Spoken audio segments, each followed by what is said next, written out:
Dinagsapo ng mahigit 100,000 deboto ang prosesyon ng imahe ng patrona ng Cebu City o ang Penitential Walk with Mary. Para po yan sa nalalapit na selebrasyon ng kapistahan ng Senyor Santo Niño.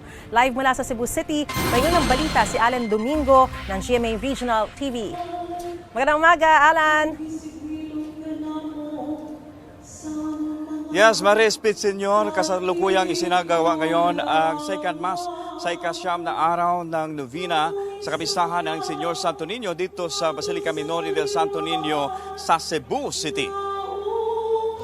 Bago ang novena mass, isinagawa muna ang Penitential Walk with Mary kanina alas 4 ng madaling araw. Iprenosisyon ang imahe ng patrona ng Cebu City, ang Birhen sa Guadalupe.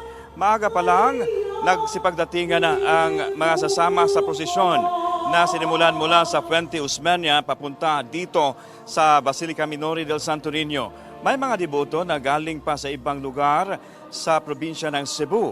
Karamihan sa kanila may bitbit na imahen ng Senyor Santo Niño at mga sinindihang kandila. Ang taunang Penitential Walk with Mary ay ginagawa sa huling araw ng 9th day novena na parte pa rin ng 460th Fiesta Senior Celebration. Ayon sa Cebu City Police Office, tinataya mahigit sa 100,000 deboto ang nakaisa sa aktibidad. Mag-alas 5 kanina ng umaga, dumating ang imahe ng Birhen ng Guadalupe. Agad ininaos ang unang novena mass para sa huling araw ng nobenaryo.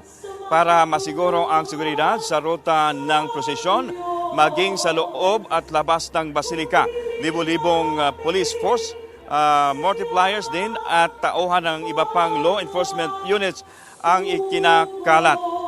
Maris, mga alas 7 ngayong umaga, inilabas ang imahe ng Senyor Santo Niño at Birhen sa Guadalupe para na rin sa isasagawang traslasyon papunta sa St. Joseph National Shrine sa Mantawi City.